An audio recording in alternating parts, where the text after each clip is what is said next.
So you've been at your company for at least 4 years. You keep getting good reviews every year, and you know the systems. You know the clients, you know which process everybody claims is documented, but somehow, still requires somebody to select you every Thursday at 2:17. Essentially, you know the job. So 6 weeks ago, when your manager asked you to train the new hire, you were like, sure, makes sense. I know what I'm doing. And they have the same title as you, but they have less experience. So you're like, okay. You build the onboarding plan, you answer their questions, you explain all the little things that somehow, even though you've been onboarding people and you had to be onboarded, it's still not in the employee playbook, right? Or the employee handbook. You build pretty good rapport. So one day you're talking, regular conversation, and somehow compensation comes up. And that's when you find out that they make $22,000 more than you. $22,000. And you see a calendar invite for your next onboarding session. And it's like, why? Anyway, now we have a case because what exactly are you supposed to do with that information? Do you walk into your manager's office and say, so apparently I'm qualified enough to train somebody who makes $22,000 more than me, but I can't get it? Do you go to HR? Do you quit? Right? Is that an option? Do you start applying somewhere before lunch? Do you start putting feelers out on LinkedIn? Or do you the professional you just continues onboarding, right? Or petty starts making some adjustments, right? So, that process, I actually don't remember. Knowing good and well that you remember. One of those choices will feel incredible for approximately 11 minutes. However, none of them should be your first move. In this episode, I want to start the series where you bring me a messy workplace dilemma like the one above, whether that's in the comments, DM, and email, anonymously through a link I'll share. And we will follow the evidence through it, and we'll map out your power that you have in the situation, and we'll build a move that actually helps you move forward. I'm Afua. I've made 5 career pivots across education, government, and tech. I've worked in recruiting, I've sat in hiring and retention decision, and now I work with companies on workforce and change adoption. So I've had the very strange privilege of seeing these conversations from more than one chair. In this case, the mistake would be thinking the question is, how do I get $22,000? Because it's not. The $22,000 tells me that something is happening. It does not tell you what. And if you diagnose the wrong problem, you're going to make the wrong ask. You're going to make the wrong argument. The real question is, I have evidence I may be underpaid. How do I figure out why and which lever can actually fix it? Because maybe I can get 22, maybe I can get more, who knows? Because asking for a raise is only one option, right? So before we get into it, I want us to just take a beat, right? And put yourself on record and think through it a bit. You find out the person you're training makes $22,000 more than you. What's your first move? Did you think manager, HR, job search, or something else? I want you to lock in your answer because we're going to come back to it. Okay? Right now, we're going to talk about the false leads. Because before we solve this case, we need to eliminate 3 moves that feel right. The first false lead is building the case around that person's salary. This is probably what you want to do. I know what you're paying them, and listen, I understand. Now that you know this information, now that you know what is possible, especially because $22,000 is not an abstract concept at all. That is real money that can change real things. But the moment you make it about someone else, about their salary, the center of your argument shifts, and you give your manager approximately 17 escape routes not to date. Because your manager can say they negotiated differently, they came from a different market, they have a different background, the roles aren't exactly comparable. There are factors about another employee's compensation that I can't discuss.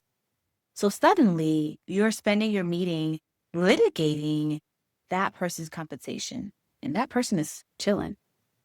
So this is not the meeting you came for, right? You came for you. And their salary is just simply an evidence of something that you need to interrogate. However, it's not automatically proof of what you should be paid. Because the same title does not necessarily mean identical scope, or identical experience, or identical skills, or identical performance, or identical geography, or even identical market condition. So you have to grade the evidence correctly. You really do. $22,000 is one very expensive data point, and we have to investigate it. But we cannot build our entire case on that. We just have to know that and then follow the breadcrumbs. The second false lead is going straight to HR. Now, HR is not useless, but HR usually isn't your strongest opening room. Because in many organizations, your manager is the person who has advocate for you or sponsor the compensation action. HR may care about internal equity, but your manager is the one that's really moving the needle. So the compensation team may care about where you sit in the band, right? Finance may care about budget. Leadership may care about retention, business continuity, or whether they can justify making an exception. All these are different chairs and different concerns around the room. And somebody has to carry your case into those rooms. And usually that person is your manager. That somebody is your manager. So your manager isn't just carrying your number into the room. They're not just walking in with plus 22,000. They have to walk in carrying an argument, and that argument has to equate to $22,000 or more. And in order for them to do that, they need to understand what each person in that room cares about well enough to explain why changing your compensation makes sense to them. And when I say makes sense to them, it has to make sense to finance, leadership, other managers in the room. Why does my person get more money, but your person doesn't get more money? So we have to always keep that in mind. We're going to come back to it. Now, if you believe this pay difference involves discrimination, retaliation, or another legal concern, this is a different lane, right? So you have to document those facts and get qualified guidance. Go get who you need to navigate that instance. Because we won't treat that like an ordinary salary negotiation, because it's not a salary negotiation, it's something else. But for the ordinary version of this case, understand the system before you escalate it. Now, false lead number 3, rage quitting. I'm over this. Maybe leaving is the answer, and I am extremely pro leaving when leaving makes strategic sense. But quitting because you're mad and quitting because the external market has given you a better price are not the same thing. One is an emotional release and it feels good for a few seconds, and the other is a career move. Because if you resign before you understand your internal position, your external market value, and your alternatives, you might be throwing away information and leverage because you wanted the disrespect to stop immediately versus collecting information. And this is really important because one of my mentors always talks about when she started her business, the first few people she reached out to straight out rejected her. And one person who rejected her, sent her this super long email as to why, how dare her. Now, there are 2 ways you can see this. You can actually be like, oh my gosh, why was this person so mean to me? Or you can say, this person just gave me the playbook that no one else gave me. Because the thing about rejections and data is that when you get rejections and someone is honestly kind enough to tell you why they rejected you, then you know why, pretty much maybe why other people rejected you too. And then now you have that to say, okay, well, let me figure this out, right? Everything is really about collecting data, right? So if you quit before you ask a question around, well, why did you make this decision? It might feel good, which is understandable, but it's not necessarily strategic, right? So none of these reactions are foolish. They're emotionally fair. However, they are strategically incomplete. And that's kind of what we want to fix and talk through here. Because before you decide what to ask for, you need to understand what actually happened. Why are we here?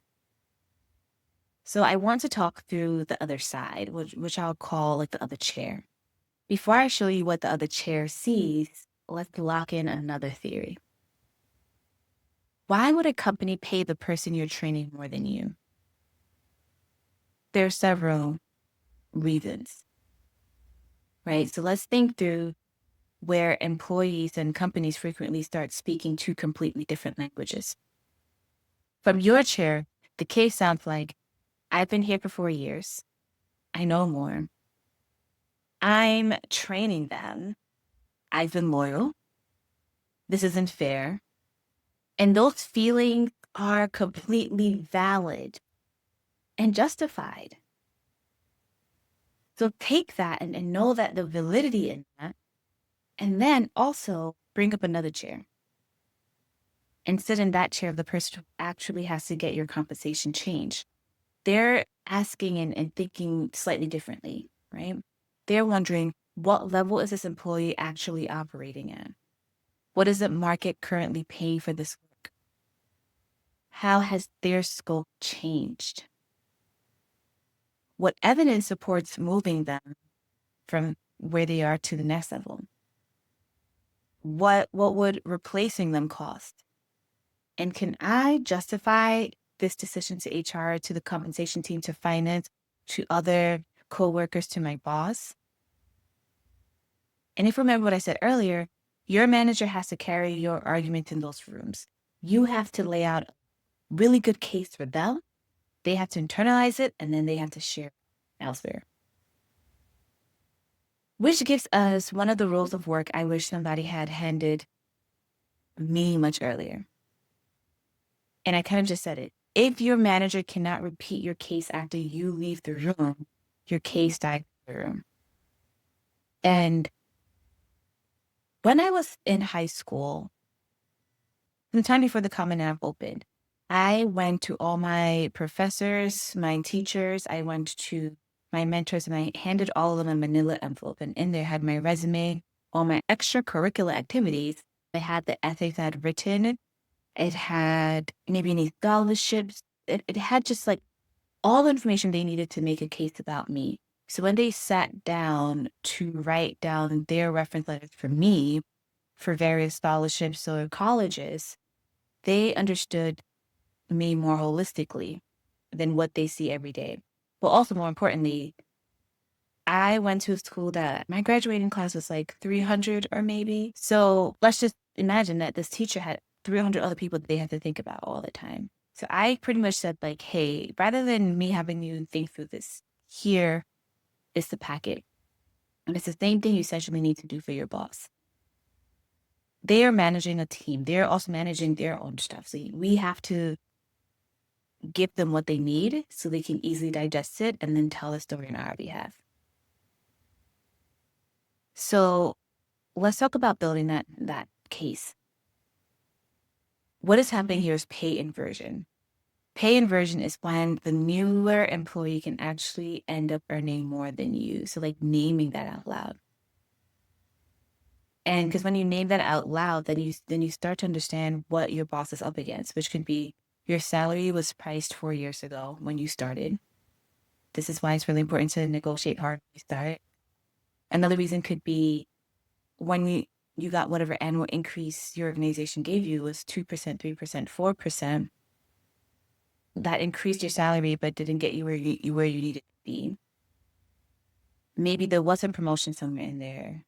But meanwhile, externally, the market kept moving.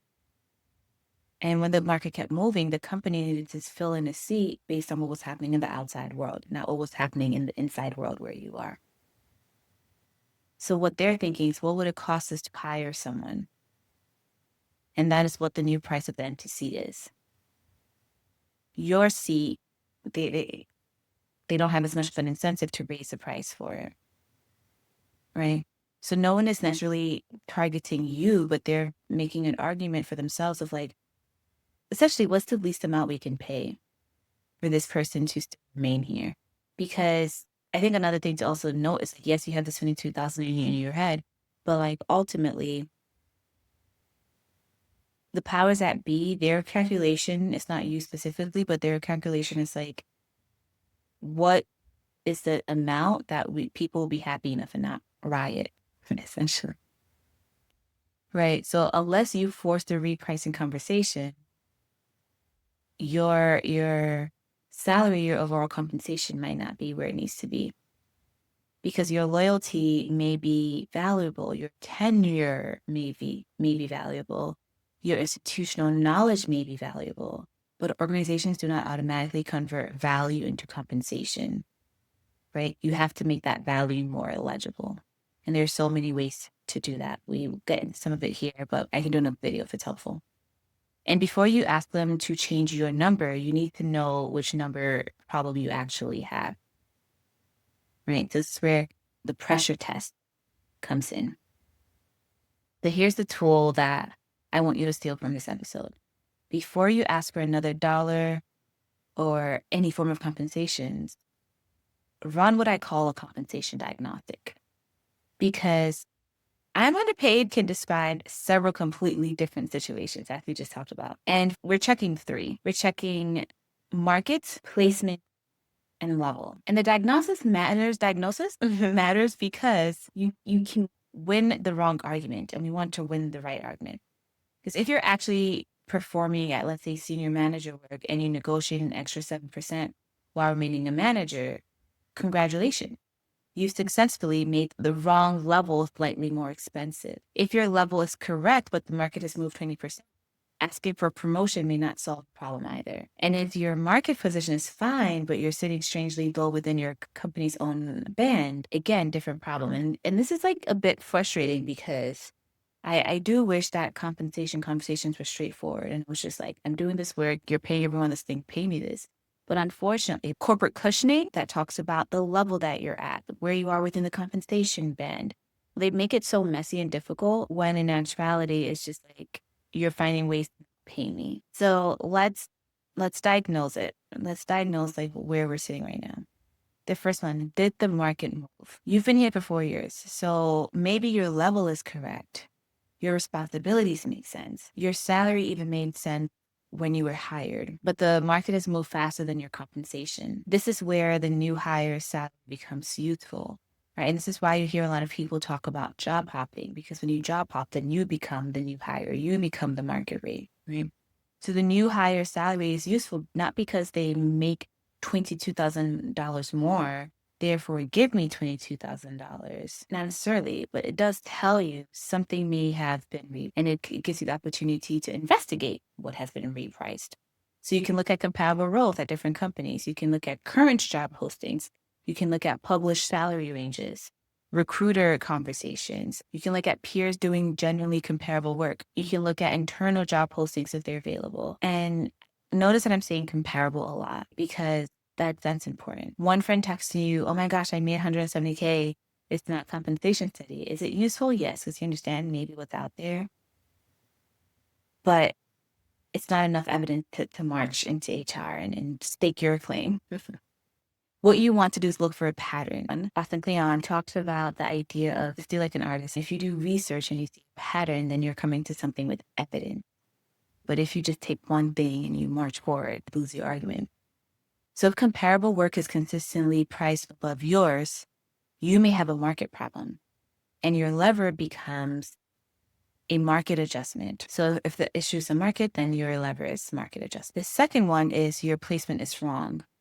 Now, this one gets missed constantly. Maybe your company publishes a salary range for your level. Let's say it's 130, $180,000, right? And you make $138,000. So you are on the lower end and you want to get to 180. You can ask that question, how do I get to 180? But salary bands aren't menus. You can't just walk in and be like, I'll have 180, please. The more useful question is, how was my placement within this range determined? And that might be one of the most important questions in this entire episode, because now we're no longer arguing about whether you want more money. Obviously, you want more money. We all want more money, right? We're investigating how we get there. What factors influence placement? What distinguishes somebody near the bottom from somebody at midpoint? What distinguishes midpoint from the upper end, right? How does experience factor in? How does performance factor in? Scope, specialized skills, and where does your work fall against those criteria? And you may not get a perfectly transparent answer. Your manager might not even know every part of the methodology that they're using, but now you're asking a much more useful question. And the conversation becomes less, give me money, pay me what you, I don't know if, yeah, pay me, right? And it becomes more, help me understand how my work maps to my placement. And that's what I call the second grammar of corporate, right? It's like this double speak in corporate, and you're getting underneath it. So same goal, different language, because the money is the outcome, right? The argument is just the placement. If your level is correct, but the evidence suggests that you are positioned too low within the range, then you may have a placement problem. And your leveler becomes a compensation band review. Okay, so diagnosis 3, are you at the wrong level? Now we have a different case. Maybe you're not low within the correct band. Maybe you're in the wrong band entirely. You're officially a manager. The work that you're supposed to do is senior manager. You're making decisions at that level. You're handling that level of complexity. You're operating with that level of autonomy. So now asking for a raise without addressing your level could actually undershoot the problem, because they might give you another 7% and keep you in the wrong job architecture, which is slightly more expensive, but still within the wrong level. So this is where scope becomes evidence, because it's like, what are you responsible for today that wasn't part of the original job? What decisions do people rely on you to make? And what complexity are you handling? What problems come to you? What have you absorbed? Did someone leave their work and then that work became your work? Did a temporary project somehow become your permanent responsibility? Are you leading work your current level isn't supposed to own? Now, if you compare that work against expectations for the next level, then the conversation shifts from primarily, I want more money, and it becomes more, does the work I'm currently performing still match the level I'm officially in? And if it doesn't, you may have a level problem. And your level becomes a leveling conversation. So then it becomes, okay, I have a level problem, let's have a leveling review. And that is like a more helpful structure in tackling what you need. I want to do a quick note about institutional knowledge. And this case has another interesting piece of evidence and component to it, because you're training the new hire. So you clearly know some things, but be careful with the argument, because they need my institutional knowledge. That is probably very much true. Institutional knowledge is evidence. However, it's not automatically leverage. You need to connect that knowledge to a business consequence. Does what you know shorten onboarding? Does it prevent errors? Does it protect your revenue? Reduce risk? Keep customers? Save your team hours every week? Now they can see the value, right? And I see the opposite of this in change management all the time. Sometimes people realize, wait, being the only person who knows this makes me important. So they start withholding information, and they don't necessarily document it or share it freely, and they don't transfer that knowledge because they're hoping like, okay, now that I know the things, I have some form of job security. However, it doesn't really work like that. At that point, you become a bottleneck. And if you turn yourself into a bottleneck, then you're doing the opposite of what the company wants. You're not saving money. You're not saving time. You're not And that's not the kind of leverage that we need to be building. It's if everyone is dependent on you, then that also makes your job harder because now you can't do your job because other people are coming to you. So you have to make the value of what you know visible, right? So if you make it visible and you become the person who's able to support people through to shorten onboarding times, right? What that allows is that it proves that the organization trusted your knowledge to shift some things. And if the institution trusts your knowledge to increase this or decrease the onboarding time for someone, then let's have a deeper conversation and let's build evidence around how you're an asset to the team and therefore XYZ. So now that we've diagnosed a problem, it could be some of the problems that we listed above, it's time to build evidence. And you need 3 files. You need scope, outcomes, and market. So file number 1 is scope. What do you own? What's changed? And what decisions do you make? What work exists in your job today that wasn't there when your compensation was originally set?